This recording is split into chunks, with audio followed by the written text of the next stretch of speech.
میری پسند، میری ناپسند، میرا اختیار، میرا فیصلہ، یہ میں کرنے والا، انا پرست، متکبر، بجائے کہ اللہ اکبر ہوتا اس کی نظر میں، اس کی اپنی انا جو تھی وہ اکبر تھی. جیسے کہ شیطان نے کہا تھا اللہ کا حکم سن کے کہ انا خیر منہ، میں بہتر ہوں اس سے، کہ میں کیوں سجدہ کروں، میں کیوں جھکوں. تو یہ تکبر کسی کے ڈرائنگ روم مینرز سے ہمیں نظر نہیں آئے گا. تکبر دراصل یہ ہوتا ہے، تکبر کا مرض ایسا ہوتا ہے کہ جو اللہ کے آگے جھکنے نہیں دیتا. تو جو نماز نہیں پڑھتا، اللہ کی بات نہیں مانتا، وہ ہے اصل متکبر. اور جہنم بہت برا ٹھکانہ ہے ایسے متکبروں کے لیے. سارا غرور ان کا جو ہے وہ آگ چاٹ جائے گی. جہنم کا عذاب ان کے غرور کو توڑے گا. یہ ان کا انجام بتایا. آگے نیک لوگوں کا ذکر کیا جا رہا ہے جو عاجزی اختیار کرتے تھے ان کا. فرمایا آیت نمبر 73 73 وَسِيقَ الَّذِينَ اتَّقَوْا رَبَّهُمْ إِلَى الْجَنَّةِ زُمَرًا، اور جو لوگ اپنے رب کی نافرمانی سے پرہیز کرتے تھے انہیں گروہ در گروہ جنت کی طرف لے جایا جائے گا. اب دیکھیں سیقہ جب ہم نے کافروں کے لیے لفظ استعمال کیا تھا تو ہم کہیں گے کہ دھکے دے دے کر ان کو جہنم میں ڈالا جائے گا.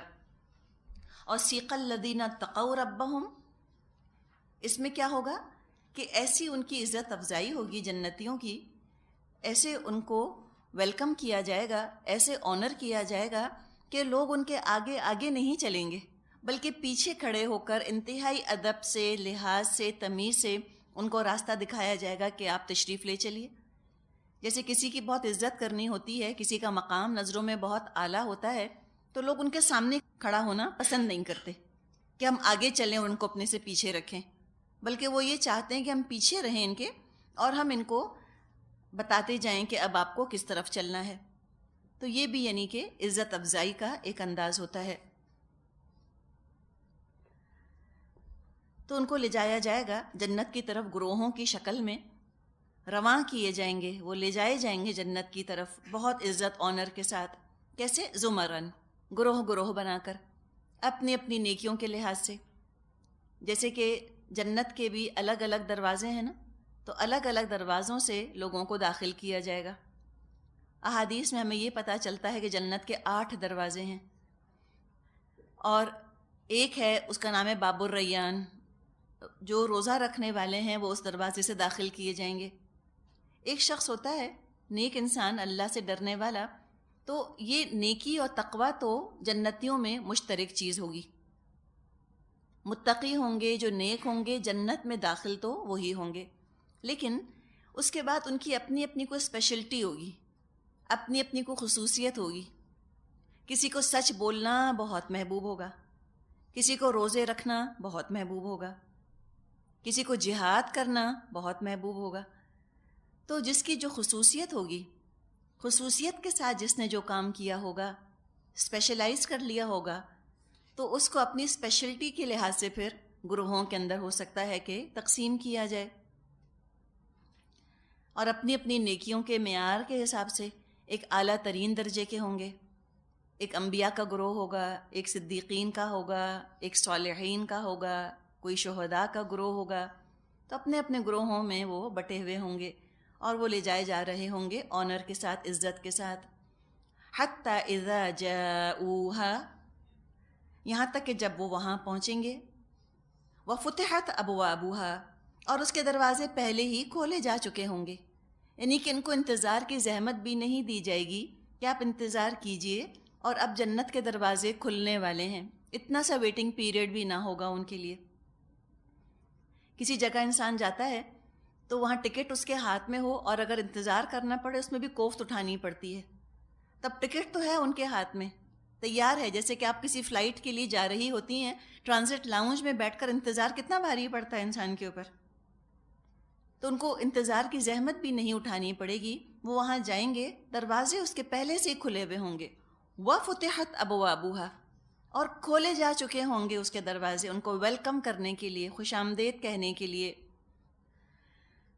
ان کا استقبال کرنے کی ساری تیاریاں ہوں گی وہاں پر.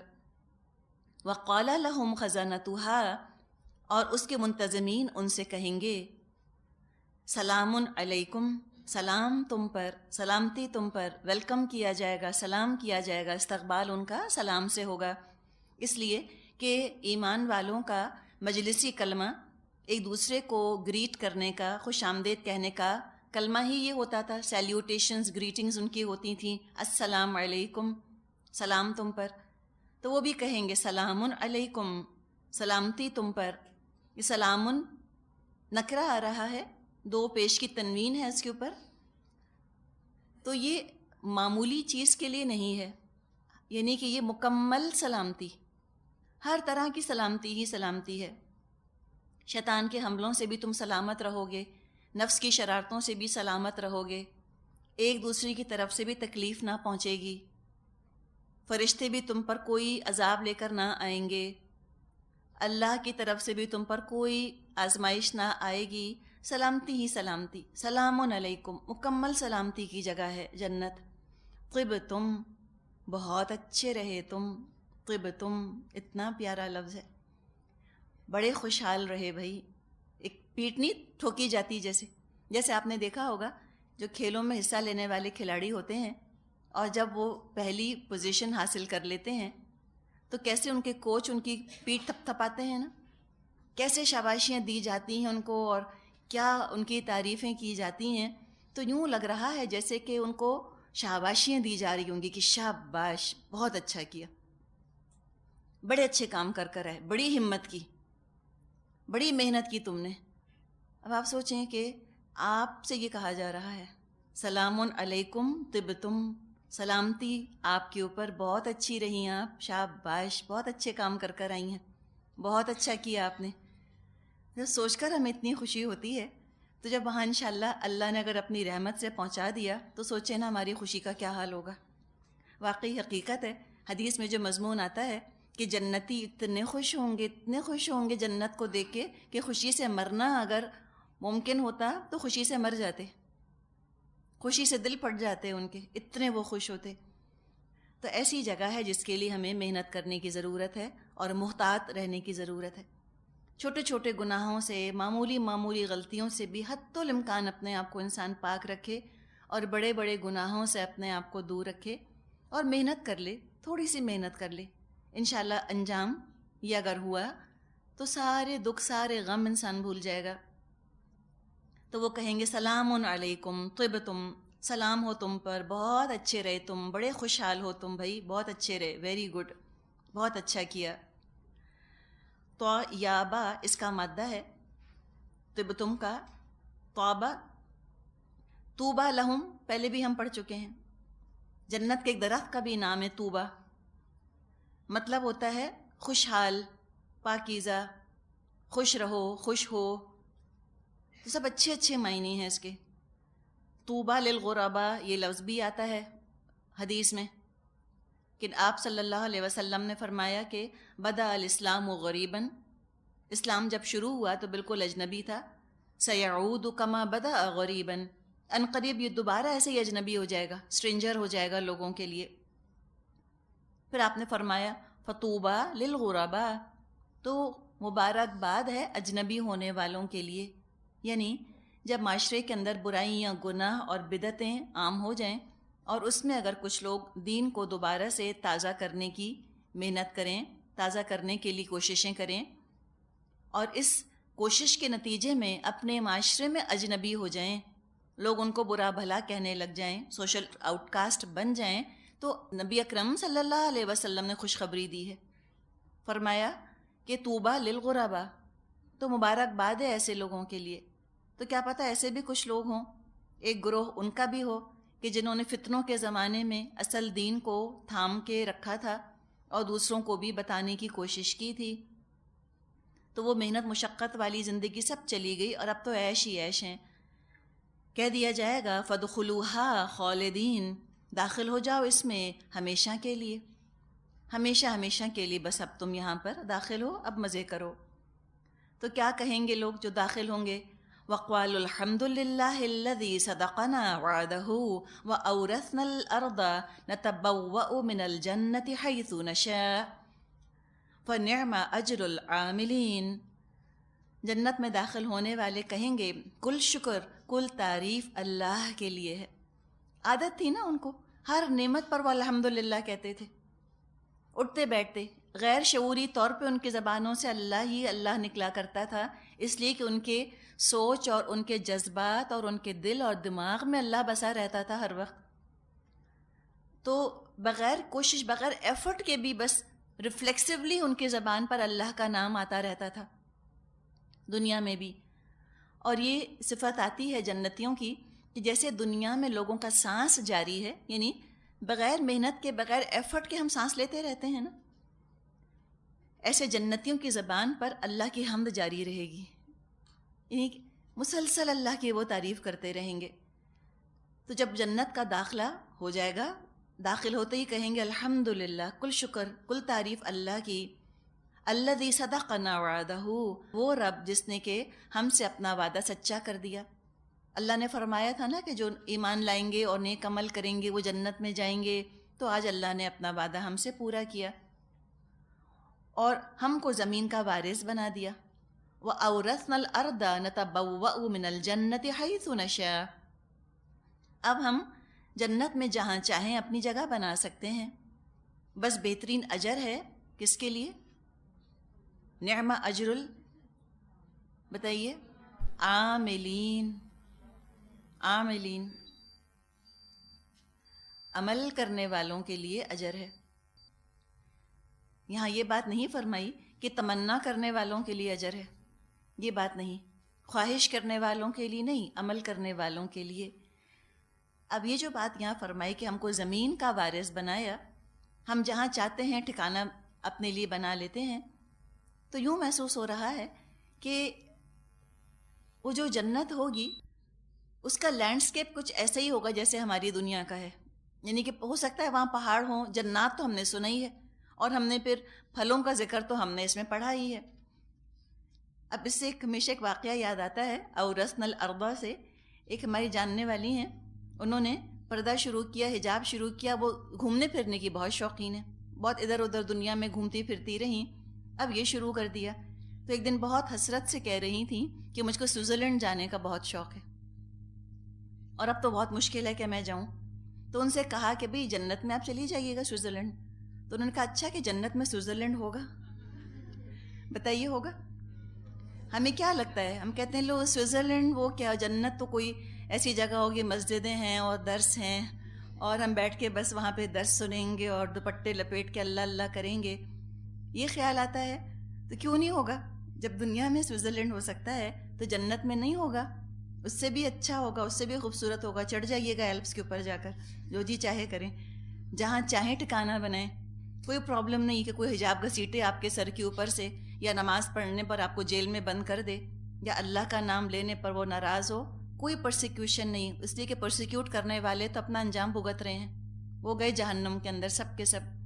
اب اللہ کو یاد کرنے والے قیاما وقعودا وعلی جنوبہم، کھڑے اور لیٹے اور کروٹوں کے بل، وہ اب جنت میں زمین کے وارث ہیں، جہاں چاہتے ہیں ٹھکانہ بناتے ہیں، جو چاہتے ہیں کرتے ہیں، گھومتے ہیں پھرتے ہیں.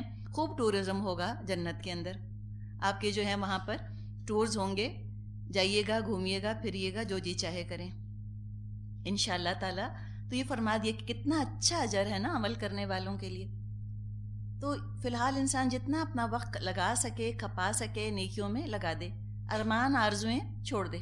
کوئی آرزو، کوئی ارمان ایسا نہیں جو قیامت کے دن جنت میں پہنچ کر انشاءاللہ پورا نہ ہو. وَتَرَى الْمَلَائِكَةَ حَافِّينَ مِنْ حَوْلِ الْعَرْشِ يُسَبِّحُونَ بِحَمْدِ رَبِّهِمْ وَقُضِيَ بَيْنَهُمْ بِالْحَقِّ وَقِيلَ الْحَمْدُ لِلَّهِ رَبِّ الْعَالَمِينَ. اور تم دیکھو گے کہ فرشتے عرش کے گرد حلقہ بنائے ہوئے اپنے رب کی حمد اور تسبیح کر رہے ہوں گے، اور لوگوں کے درمیان ٹھیک ٹھیک حق کے ساتھ فیصلہ چکا دیا جائے گا اور پکار دیا جائے گا کہ حمد اللہ رب العالمین کی. جیسے کہ ایک ڈراپ سین ہوتا ہے نا، آخری نقشہ، وہ ایسا محسوس ہو رہا ہے کہ فرشتے ہیں، انہوں نے حلقہ ڈالا ہوا ہوگا اللہ کے عرش کے گرد، وہ تسبیح کر رہے ہوں گے، وہ حمد کر رہے ہوں گے اپنے رب کی. اور اس دن جو ہے وہ فیصلہ کر دیا جائے گا حق کے ساتھ اور کہہ دیا جائے گا کہ کل شکر کل تعریف اللہ رب العالمین کے لیے ہے. یہ انجام ہو جائے گا. حفا یحفو، گھیرا ڈالنا، انسرکل کرنا. اب یہ بھی متشابہات ہی میں سے ہے آیت ہمارے لیے کہ اللہ کا عرش کیسا ہے اور اس کے گرد فرشتوں نے گھیرا کیسے ڈالا ہوا ہوگا، اللہ خود بہتر جانتا ہے. بس دعا یہ کرنی چاہیے کہ اللہ ہمیں یہ منظر دکھا دے اور ہمیں اچھے حال میں اللہ تعالیٰ رکھے، جبکہ یہ اللہ کے ہاں لوگوں کے فیصلے ہوں گے. تو فیصلے تو اللہ کی مرضی کے حساب سے ہوتے ہیں اور اللہ تعالیٰ لوگوں کے اعمال دیکھ رہا ہے. اس صورت میں ہم نے یہ تمام باتیں پڑھیں، قصے پڑھے، احسن کا ذکر پڑھا کہ بہترین پہلو کو اختیار کرنا چاہیے قرآن کے، اسوا کا ذکر پڑھا کہ جو بدترین چیزیں ہیں ان کو چھوڑ دینا چاہیے. اللہ تعالیٰ قیامت کے دن بہترین اعمال کا اجر دے گا اور برائیوں سے اللہ تعالیٰ درگزر فرمائے گا. اور اگر ہم چاہتے ہیں کہ ہمارا انجام یہ ہو جس کا کہ نقشہ یہاں کھینچا گیا ہے، تو ہمارے پاس کیا چارہ ہے سوائے اس کے کہ ہم قرآن پہ عمل کر لیں اور پورے کے پورے قرآن پہ عمل کرنا ہے، حصے بکھرے کرنے نہیں اس کے. آپ کے خیال میں قرآن کا آسان ترین پہلو کیا ہے عمل کرنے والا؟ جی آسان ترین بتائیے. عزیمت. ہم نے اس کی بات بھی کی تھی کہ انسان جتنا آگے چلے نا اتنا آسان ہوتا چلا جاتا ہے. یقیناً یاد ہے آپ کو بات کی تھی کہ ادخلوا فی السلم کافۃ، تم دین میں پورے کے پورے داخل ہو جاؤ. جب انسان بالکل بیچ میں آ جاتا ہے تو بالکل سیکیور ہو جاتا ہے. حقیقت ہے یہ بھی ایک آسان پہلو ہے. جب آپ یہاں تک پہنچنا تو مشکل ہے، ایک دفعہ پہنچ جائے انسان تو پھر آسانی زیادہ ہونے لگتی ہے. اور بتائیے، قرآن میں احکامات پڑھے ہم نے اور اخلاقیات پڑھی ہم نے. جی بتائیے. کسی بھی حال میں انسان اللہ سے مایوس نہ ہو، نہ کبھی اپنے حال سے نہ کبھی دوسروں کے حال سے. دعا کرتا رہے. یوں محسوس ہوتا ہے کہ اگر اخلاقیات اور احکامات کو دیکھیں تو احکامات پہ عمل نسبتاً بڑا آسان ہے. نماز 5 وقت آپ نے نماز پڑھ لی، ایک دفعہ عادت ہو جائے تو کچھ مشکل نہیں. حج زندگی میں ایک ہی دفعہ کرنا ہے. روزے آتے ہیں، اگر آپ کسی مسلمان ملک میں ہیں تو روزے رکھنا تو کچھ بھی مشکل نہیں بلکہ ایک بڑا انجوائبل ایکسپیرینس ہوتا ہے. لطف آتا ہے روزوں کے اندر بھی، اس کا اپنا ہی مزہ ہے رمضان کے مہینے کا. تو وہ تو بجائے کہ انسان اسے گھبرائے، وہ تو ایک بہت شوق سے انتظار ہوتا ہے. بچے بچے کو انتظار ہوتا ہے کہ رمضان آنے والے ہیں. اسی طرح حجاب ہے یا پردہ ہے، یہ کیا ہے؟ ہمت کر کے بس ایک دفعہ کر ڈالنے کا کام ہے. اب تک نہیں کر رہے تھے، 2 تاریخ تک مثال کے طور پہ سوچا کہ اب میں شروع کرتی ہوں، 3 تاریخ سے شروع کر دیجئے. آپ نے سر کے اوپر کپڑا رکھ لیا، لپیٹ لیا اپنے آپ کو، یہ بھی آسان ہے. سود چھوڑنے کی بھی جو بات ہم کرتے ہیں، ہمت کر کے ایک دفعہ چھوڑ دیا، بس چھوڑ دیا، وہ پیچھے رہ جاتی ہے چیز، انسان آگے چل پڑتا ہے. تو یہ احکامات جو ہیں یہ پھر بھی نسبتاً آسان ہیں. جو بہت مشکل چیز ہے وہ ہے اخلاقی تعلیم قرآن کی. اس لیے کہ اس کے لیے ہم دیکھتے ہیں کہ مسلسل کوشش، جھوٹ سے پیچھا چھڑانا، غیبت سے پیچھا چھڑانا، بدگمانیاں نہ کرنا، یہ جو اخلاقی تعلیم ہے، تقوی اختیار کرنا اللہ تعالیٰ کا، خیر خواہی کرنا ایک دوسرے کی، اچھا گمان رکھنا، یہ چیزیں واقعی بہت مشکل ہیں. قرآن کی اخلاقی تعلیم مشکل ترین ہے. اس پہلو کو اختیار کرنا اور اس میں پھر عزیمت کے درجے پر جانا. بعض دفعہ ہوتا یہ ہے کہ احکامات کے لحاظ سے لوگ عزیمت پر پہنچ بھی جاتے ہیں لیکن اخلاقی طور پہ پستی میں جانا شروع ہو جاتے ہیں. اس لیے کہ عزیمت کی طرف چلنے میں پھر تلخیاں اٹھانی پڑتی ہیں نا، وہ ساری تلخی ان کے مزاج کے اندر گھل جاتی ہے. تلخ مزاج، بٹرنس، بدگمانیاں، شکایتیں، غصہ، روکھا پن، الفاظ میں سختی، بدتمیزی، قوت برداشت کی کمی، یہ سب چیزیں ساتھ ساتھ آنے لگتی ہیں. تو یہ کیا فائدہ ہوا؟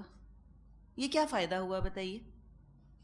حقوق العباد میں عزیمت آتی ہے تو حقوق اللہ کمپرومائز ہونے لگتے ہیں. بعض دفعہ یہ اخلاق اتنا بلند ہو گیا تو سارے احکامات ہی چھوڑ دیے. یا بعض دفعہ حقوق اللہ ادا کرنے کھڑے ہوتے ہیں تو انسانوں کو نگلیکٹ کرنا شروع کر دیا. کسی کو کسی کا حق نہیں دیتے، کہہ دیا ہم متقی ہو گئے، بس جاؤ جو مرضی تم کرو. نہ تمہارا خیال کریں گے، نہ تمہارا حق ادا کریں گے، نہ والدین کو پوچھا، نہ شوہر نہ بچے نہ بہن بھائی کسی کو نہیں. تو یہ بیلنس، یہ صراط مستقیم، یہ ہمیں مل نہیں سکتی جب تک ہم نبی اکرم صلی اللہ علیہ وسلم کی سنت پہ عمل نہ کریں، کہ ہم ایک طرف لڑک نہ جائیں، بلکہ ہر درجے میں اپنے آپ کو بلند کرنے کی کوشش کرے انسان. یہ نہ ہو کہ چند حصوں کے اندر بہت اونچا، چند میں صفر، چند میں بہت اونچا، چند میں صفر.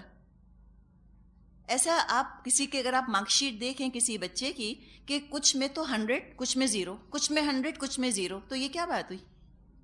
4 میں فیل، 4 میں پاس، تو یہ کیا بات ہوئی؟ تو بہتر ہے کہ انسان ایک ایون کیل پر زندگی چلائے. عبادات، معاملات، معیشت، معاشرت، ان سب میں توازن کو لے کر چلنا ضروری ہے. پہلے منیمم 33% پر آنا، احکامات پر بھی کوشش کریں، اپنی نماز بہتر کرنے پر بھی محنت کریں، لیکن ساتھ ساتھ اپنے اخلاق پر بھی محنت کریں.